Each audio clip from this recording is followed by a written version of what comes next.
Welcome back to the channel. All right, it's time for the June update to the Battlegrounds tier list. We do have 2 new champions coming to the game. We will talk briefly about them. I don't want to bury the lead. I think that's the term. I don't know. I'm not a newscaster.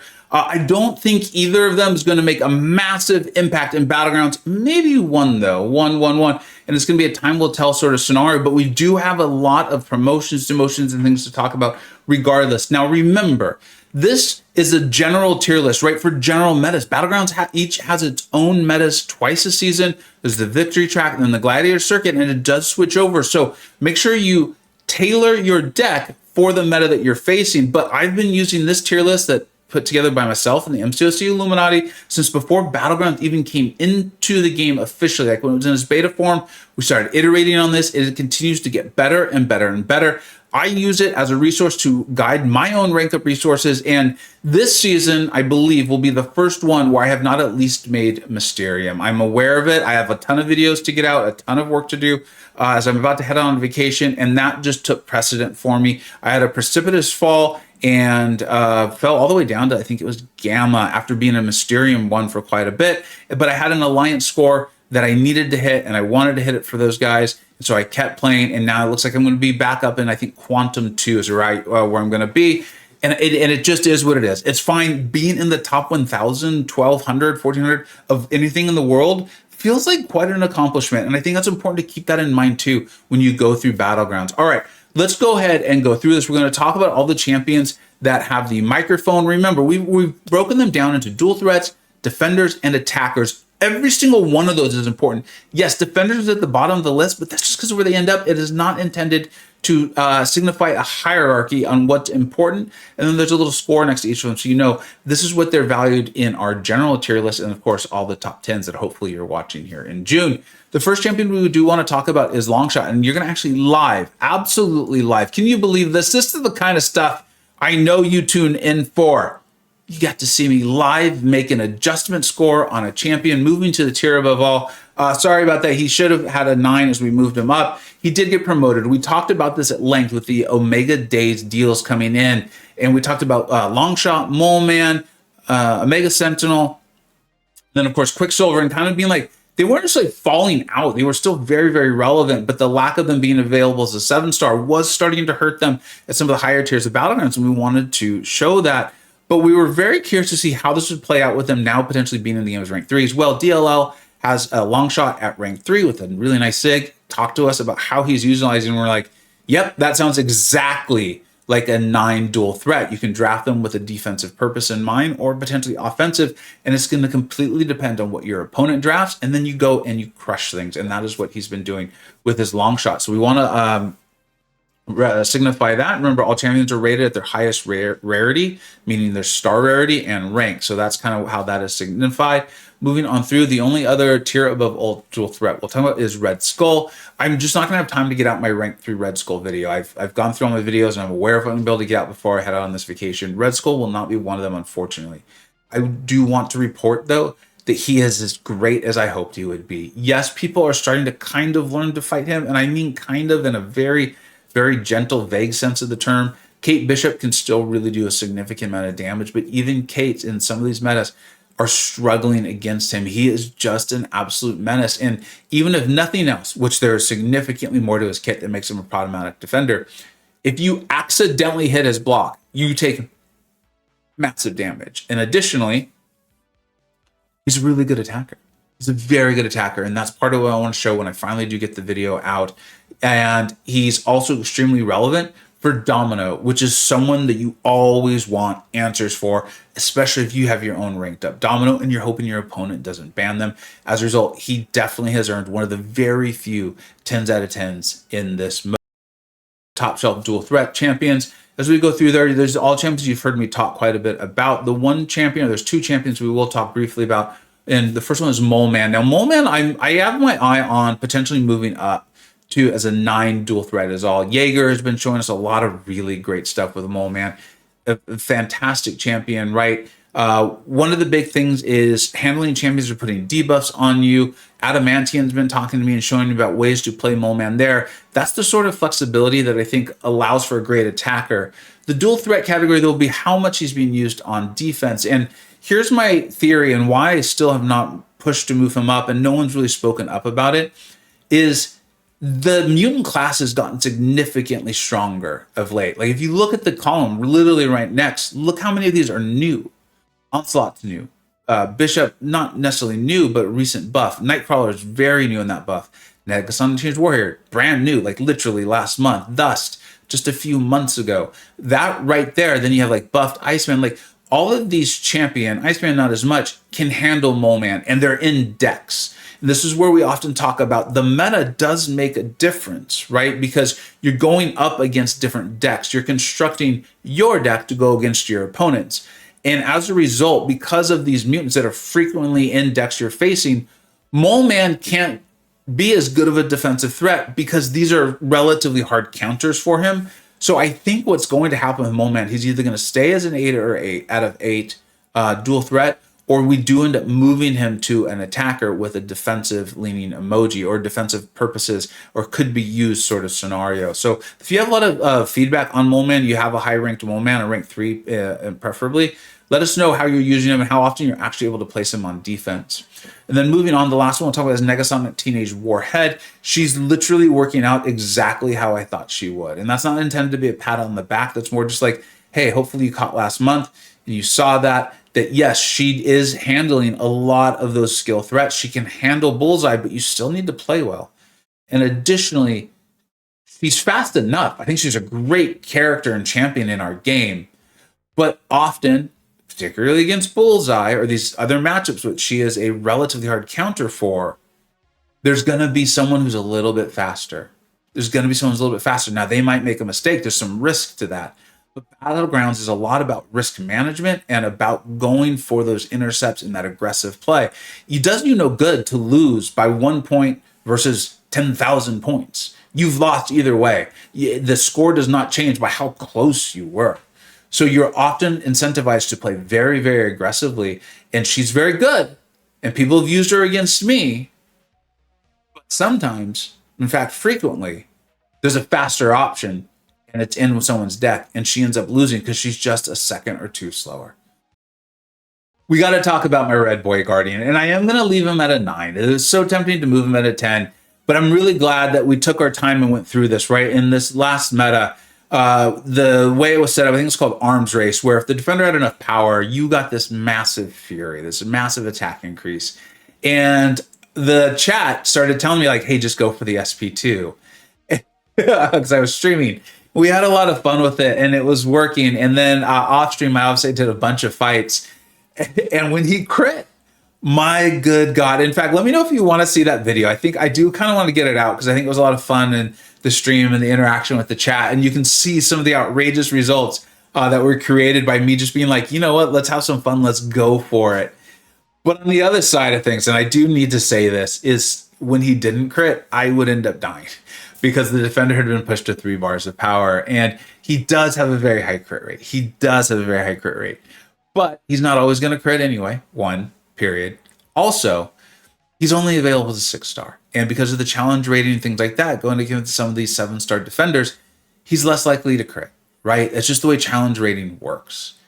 If he came out as a 7-star, I think he's definitely going to be put as a 10 in the tier above of all attackers. But the reality is he's not. He's a 6-star. And so you're going to continue to run into that. I love him. He's fantastic. He's one of my favorite characters to play, like up there with like Hulk fun, Spider-Ham fun, Kushala fun, America Chavez fun, Massacre fun sort of thing. But I do need to recognize, and I realize it's only one single point. So if you like Red Guardian and you're trying to choose between Titania, Silk, and Red Guardian, you're like, but Vega and the Illuminati only gave him a 9. And what am I going to do? Our advice literally from us is rank up Red Guardian, because you're, 1, have fun. That's how this is supposed to work. It's a game. And 2, it's not just being flippant. It's also, you're going to know how to play the champion better that you enjoy, because you're going to spend more time with them. And that way, when the toughest defenders and the toughest nodes and the toughest situations arise, you're going to have experience and you're going to know how to handle it. So go forth, have fun with your Red Guardian. I know I'm having a blast with mine. All right, let's go ahead and look at the lower 2 categories of attackers. The top shelf and the super premium, like these are champions that could still be very good. Essentially, they're often going to be like, hey, if you don't have some of the superior options, or like I just talked about, if you know how to use them really well, if there's some of your favorites, like when we get to Cosmic, geez Louise, I know you guys, I know you all, I know you, I read the comments. You're going to tell me how good those are and how underrated they are. And you're not wrong. In fact, you're literally, though, defining them the way we define them is a good player who has decided to rank up these champions and knows how to use them and put them into their deck is going to get great results with them. A tactic or a meta can also raise them up. So that's how they get in these places. The first one we'll talk about is White Tiger. Hopefully you've caught the top 10s. You've heard me talk about her a lot. I will fully admit that this is mainly on things I've seen. I want to pull her as a 7-star, one, because I see her destroying my defense sometimes, and I don't particularly enjoy fighting her if she's awakened. But I want to see what it's all about. I want to get into it. And I really think in 3 or 4 months, hopefully, I'm hoping on July 4th I pull her. She may be my most wanted pull because she looks fun and I want to experience this.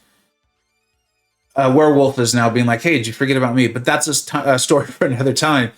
I think it's very likely in 3 months, we either have her as a higher rated attacker, a higher rated dual threat, or potentially a defender with the attacker emoji. I very much think it's 50-50 that this rating completely changes as far as how she's even classified. Because each champion is rated and classified by where they would rate the highest. If you have experience with her, because I often ban her, because I know what she can do. I've seen it done to my account by people who are not cheating. Then we move on to the science. There's no one new, nothing totally new to talk about there, except again, Luke Cage, folks. If you're like, what the heck? Check out Jaeger's video. Go to the playlist on my channel, Luke Cage. I think you're really going to be excited there, especially if you've recently pulled him from the Titan and you're feeling disappointed. You'll see me genuinely be happy if I pull Luke Cage. Moving on through, we're going to talk about the first new champion of the month is North Star. I will say, and again, you guys know me, full transparency at all times. Because of when I had to record this, I have not been able to test North Star myself. Now, I've obviously watched a deep dive and I've had access to North Star's abilities for quite a while. One of the things I always do is I look through the kit, kind of measure that out, and then look at the spotlight and see how's the designer talking about them. I think it is very clear from the way the kit is put together and the words of the designer, the layout of that whole thing, that North Star is not intended to be quick. They are definitely intended to be powerful. So please do not misinterpret what I'm saying. I think North Star is going to make a difference in this game and be a very valuable champion. But I do not think that they're going to be a quick attacker. I don't even think they're going to be as quick as Quicksilver as far as how quickly they can destroy things in Battlegrounds. And the comparison to Quicksilver is because this is also a speedster with elongated combos. If you've pulled North Star and you see this and you're like, no, we're pulling this off, let me know. And I do want to leave open, and that's why North Star is even on the list, despite all of these things I'm talking about. It's because, Werewolf was clearly talked about and designed to be a defender, and a pretty easy to use defender. But the champion we have, while a decent defender with some definite defensive threats, with his power gain mechanic and then also the potency of his ruptures, he's a phenomenal dual threat that, like with White Tiger, I want to pull both of them. So there's always that chance too, that once they're in the game, we're going to see the ability to get some damage going or some matchups. Like let's say there are some tough defenders that North Star happens to be particularly fast against, right? In those sorts of scenarios. And we will definitely reflect that. But out of the gate, without having been able to play him in Battlegrounds or anything like that, I think it's important that we start off very, very conservatively and just leave room for growth should we discover that he's better in Battlegrounds than this.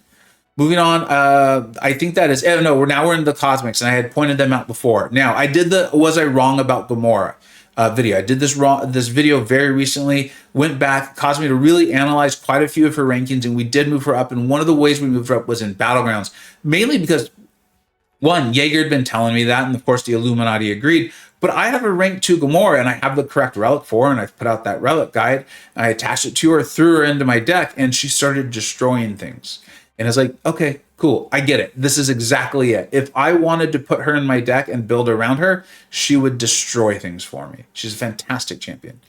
Vox, it's a very similar scenario. I've done the analysis on Vox, and it wasn't a was I wrong, because I really like Vox. And I did the video on Vox, the spicy meter, right? We break it down and place them in the tier list. The other thing that's happened though is because of doing that, and I took it back to the Illuminati, we have raised Vox 1 point, which was enough. And I talked about that in the video that moved Vox up in the general tier list. Battlegrounds, I'm keeping them at a 7. I know a lot of you pull off great things. I know you do, and I see it. And maybe over time, I'll eventually get to the point where I'm like, I'm wrong, guys, I'm wrong. Let's move Vox to an 8. Let's move Vox to a 9. But I think it's important to keep in mind, there's like literally no defensive threat at all. So this is pure attacker. And in those pure attackers, you really want to look at them like how much versatility are they bringing and how high are they able to help you get. I understand that the buffs have I think it's a 300% ability accuracy. So that's helping you with like Rintra, but like we don't see Rintra that much anymore. And also, why are you using Vox to attack Rintra when there's all these science champions around? Additionally, like I realize can take out Maestro, but then again, I need to point out, like with America Chavez and Kushala and some of the other very fast options for Maestro, why are you using Vox? And I think what it comes down to is because you've chosen to. And yes, Vox is very good and going to get you good results, but that's how we kind of end up in this range. It's like they are great champions, they're great results, and a good smart player, which it sounds like you are, can pull off fantastic results. But when I'm giving out this advice, when I'm giving out these ratings to thousands and thousands and thousands of people, I do want to reflect out that I think there are champions that are either faster, more versatile, or both. There we go. I love Vox. Just want to be clear. I have Vox at rank 2 in my own account. I love Vox. You guys. All right, let's move on and talk about the defenders. In the defenders, in the Mystic class, I'm still having a good time with the Vox thing. That was fun. With the Destroyer, and this is actually a promotion for Destroyer. Previously, Destroyer had been a rated 6 attacker. And Destroyer is interesting. Hopefully you've caught my Destroyer video that I've put out a few days before this one will go live, maybe even a full week. I really like Destroyer. And in there, I really did an in-depth analysis. I think it's going to be about a 20-minute video, 23, 24-minute video, giving my experience in war, battlegrounds in a variety of places, and then also fighting Destroyers. And the fact of the matter is they're a fairly potent defender, and it's not just due to them being new. In fact, if anything, their special one's pretty easy to avoid. The problem is if you let them throw enough special ones, then you got to deal with the power gain. Attacking science champions can handle it pretty well, it being Destroyer, but still has some problems. And the SB2 is unblockable and will just pretty much kill you. Additionally, there are enough cosmic defenders or meta-relevant cosmic champions that end up on defense that the Destroyer is great for. And I show that in my video. If you haven't seen it, you can go to my channel, right, and check it out, the playlist, the whole thing, or just probably still even on the homepage, actually, because it's recent enough. Go ahead and check that out. And that's where we moved on. That was at the advice of Aiden and Jaeger. So thanks a lot. And DLL and the group and myself all kind of agreed. Like, yeah, that makes sense. And it's kind of what we're experiencing Battlegrounds as well, too. Then we want to talk briefly about Sinister. And this is the other one. I feel like Sinister and Vox are the ones that y'all are hammering me on. And I like it. I appreciate the way y'all are going about it. It's a lot of fun. I enjoyed reading the comments and going back and forth with you all. Now, the thing with Sinister is, and we talked about this, is that I believe it's the Inequity Mastery. It's the surety on that is skipping me at the moment, right? I'm a little tired and I've been doing a lot of videos. And that is hurting him offensively. We're just coming off of some metas that really enhanced Sinister's attack value. Now, Sinister's also good for Bullseye, though, so I don't want to take that away. And that's why we have the offensive use emoji there, too. And remember, an 8 is a fantastic score. I would personally worry less about where they are categorized and more the score that they have been given, because you're going to know how to use these champions, and Sinister has offensive use, too. So if you want to consider them a dual threat, go for it. That's part of how Battlegrounds is won, is you having a good strategy and knowing how to use your deck. Very good defender. Robots handle him, right? The non-crits handle him. But he is a problematic defender. You need to be aware of him. And yes, we do the kind of like anti-special baiting where we hold our block. We do the like light. Don't finish it with the medium. Hold block immediately to try to tell the AI that they don't have a place to throw a special. But I mean, how many of you can say you've done that perfectly and the AI is just like, I'm throwing a special. I don't care. And if Sinister does that, you've got massive problems if you don't have a robot. So I feel very good about this rank. This again was at the advice and the experience of Aiden. So thank you, Aiden, for that, because I don't have my Sinister ranked up. The Illuminati just coming through again. Moving on to the tech. This is the other new champion we have in Arcade. Arcade's an interesting one because I think the designer did a fantastic job. And you'll hear me talk about Arcade when we do the general tier list update for July. And I think they were tasked with making a defender, and Arcade definitely is one. And it definitely feels like you're going to be incentivized to bring in a Undermine champion. And we talked about this in the Vox video, where Arcade is making a strong presence. And I do think there's a good chance this happens. Then Vox's stocks, because of their meta relevance, is going to go up. Vox is very good. But there hasn't been many defenders that are saying, like, hey, you need Vox for this. That Undermine, you need. Because we have our True Strike and we have our Unblockables. And then now here comes Arcade. And a good defender is enough to shift the meta like that. Not totally, not, all on their own. The whole world doesn't change. But think about Bullseye. Think about Maestro. Think about Onslaught. These are champions that started making us think, hey, maybe I should rank up this champion in specifics of this video for Battlegrounds, but just in general too. So if Arcade's going to do that, then that will help out Vox. This value, and Vox will go up. And I think Arcade's just going to be a time will tell sort of scenario. I think 7 makes a lot of sense if you look right there. In fact, it might even be a little low. But I want to leave room for improvement. I want to leave room to fight Arcades, to go through multiple seasons and say, like, you know what? They're a better defender than I thought. Because at the moment, it does seem like there might be a way with skilled play where you don't need the Undermine and you can get around the auto block.